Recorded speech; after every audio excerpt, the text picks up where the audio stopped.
Danau menilau mata, tempat putra menahan ikan. Lafaz bismillah pembuka kata, gelanggang bicara buku, saya mulakan. Assalamualaikum warahmatullahi wabarakatuh dan salam Nation Madani diucapkan kepada pengurusi majlis, barisan hakim yang arif lagi bijaksana. Guru-guru dan rakan-rakan yang bertanding, Ustazah Basikal, inilah buku yang akan saya kupas pada hari ini. Nama saya Muhammad Ifrul Zaidi. Saya bersekolah di SK Felda Kemasol. Saya berumur 12 tahun. Kod sekolah saya CBA 0016. Sekolah saya merupakan sebuah sekolah luar bandar yang jaraknya 34 km dari Bandar Triang, Pahang Darul Makmur. Cita-cita saya ingin jadi seorang guru. Hobi saya adalah membaca buku. Oleh itu, saya suka untuk berkongsi buku yang pernah saya baca. Dalam banyak-banyak buku yang saya baca, buku ini saya kategorikan antara buku terbaik. Buku ini ditulis oleh Ahmad Isa. Buku ini berharga RM35 mengandungi 300 halaman bercetak dan diterbitkan oleh Karang Craft. Melihat kepada tajuk ini sahaja, saya sudah terasa tertarik. Tambahan pula, buku ini mempunyai ilustrasi yang menarik. Buku ini bersaiz sederhana, tebal tetapi sangat ringan dan mudah dibawa ke mana-mana. Apabila saya silap halaman pertama sahaja, saya dapat melihat tanda tangan istimewa penulis iaitu Ahmad Isa dan isteri beliau iaitu Adila. Buku Ustazah Basikal jilid 1 memang tidak asing lagi. Buku ini sangat popular kerana mengisahkan kembara mustahil sepasang suami isteri yang ingin ke Mekah melalui negara Malaysia, Thailand dan Myanmar dengan menaiki basikal. Buku yang saya baca ini dicetak pada tahun 2023. Merupakan buku jilid 1.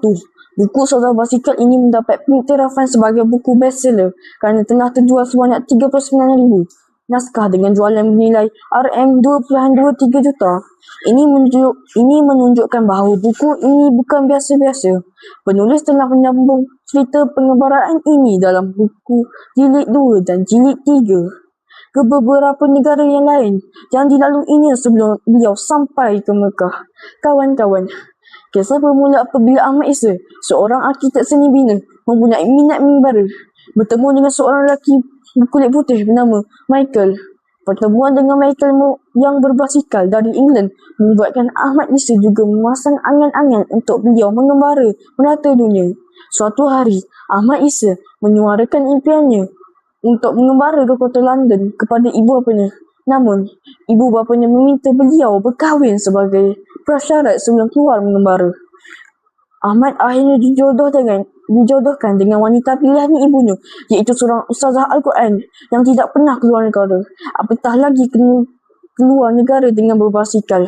Ahmad Isa bertuah kerana dikurniakan dengan seorang isteri yang taat agama dan mempunyai minat yang serasi dengan beliau. Berbekalkan wang RM1,900, Ahmad nekat meletakkan jawatan sebagai seorang arkitek dan Adila nekat mengikut suaminya ke Mekah. Mereka keluar dari rumah sewa, menjual kereta dan memulakan pengembaraan dari Malaysia. Pelbagai ragam dan suka dan duka mereka lalui sepanjang perjalanan dari Malaysia menuju ke Thailand dan Myanmar. Pelbagai perkara ajaib tak masuk akal juga berlaku. Kuasa Allah mengatasi segalanya. Setiap hari yang dilalui dengan kesusahan, Allah tunjukkan kuasanya. Dalam buku ini, saya temui kata-kata Adila yang nampak sangat positif. Kata Ustazah Adila, apabila saya melihat sesuatu peristiwa yang terjadi dengan mentah hati, saya tidak akan sangka buruk pada Allah Subhanahu Wa Taala. Semuanya akan terasa manis kerana dapat melihat hikmah bagi setiap kejadian. Contoh, kalau tayar basikal saya pancit ketika mengembara, saya akan kecewa, penat dan terpaksa seorang basikal jauh untuk mencari basikal. Tetapi jika saya pandang di segi hikmahnya, saya dapat berehat daripada kayuh dan dapat berkenalan dengan penduduk kampung tersebut. Biasanya dalam keadaan begini, saya akan temui orang-orang yang berhati mulia. Kawan-kawan pasti ingin masak sama-sama detik-detik menebarkan setiap perjalanan kembara. Pasangan ini di setiap laluan. Jangan lepaskan peluang untuk mengikuti buku ini. Di atas talian, alang-alang kawan belilah 3 buah sekaligus. Macam saya. Semoga dengan membaca buku ini, kawan-kawan boleh mendapat inspirasi dan motivasi untuk mengejar impian di dunia ini di samping melihat kebesaran Allah.